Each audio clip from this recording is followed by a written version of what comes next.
Bonjour à tous, j'aimerais aujourd'hui vous parler d'un sujet qui nous est particulièrement cher chez Eden Park, qui nous tient beaucoup à cœur, qui est l'histoire de ces poteaux de rugby qui sont les authentiques poteaux du stade de l'Eden Park à Auckland, qui ont une histoire incroyable et qui se perpétuent dans le temps.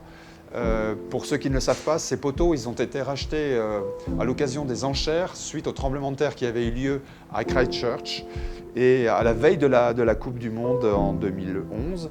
Et nous avions eu l'occasion de racheter ces poteaux dont les bénéfices servaient à reconstruire une partie de la ville de Christchurch, une partie bien sûr, transformée par un célèbre sculpteur qui s'appelle Arne Quins, qui est belge. Et avec ces poteaux, voilà, cette magnifique sculpture a trôné à Arcurial, une exposition en bas des Champs-Élysées à Paris, s'est baladée aussi au donjon de Vèze. Et depuis quelques mois, elle était à Marcoussis.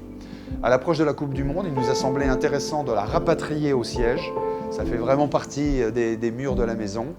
Et vous savez peut-être également qu'une partie de ces poteaux ont été transformés en trophées que nous avions rendus au All Blacks. Ces poteaux ont une histoire assez incroyable puisqu'ils ont été mis en place en 1961. Et sur le terrain d'Eden Park où étaient posés ces poteaux ont eu lieu des matchs mythiques de l'équipe de France, notamment en 1979, la fameuse victoire de 14 juillet avec l'équipe de Jean-Pierre Rive.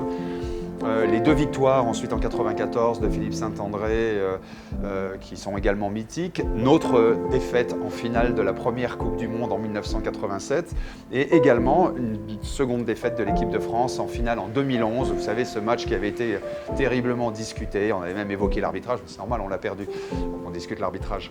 Et nous avons récemment, avec une société qui s'appelle Ovalie, fabriqué des magnifiques couteaux. La façon dont est réalisé ce petit nœud papillon est assez complexe. Il faut partir d'une base, c'est-à-dire un morceau de ces poteaux de rugby, en voilà un.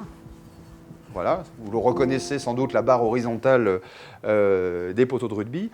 Et vous prenez un de ces morceaux, vous les faites fondre dans une véritable fonderie et puis vous allez mélanger ce métal avec un métal qui est un peu plus pur pour créer un alliage original qui permet ensuite d'avoir la finesse de cette définition de nœud papillon.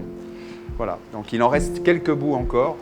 Je suis certain qu'on a plein d'autres projets encore et on a déjà décidé avec Pierre-Édouard de continuer à réaliser d'autres petits nœuds papillons qui nous serviront ultérieurement. L'histoire continue.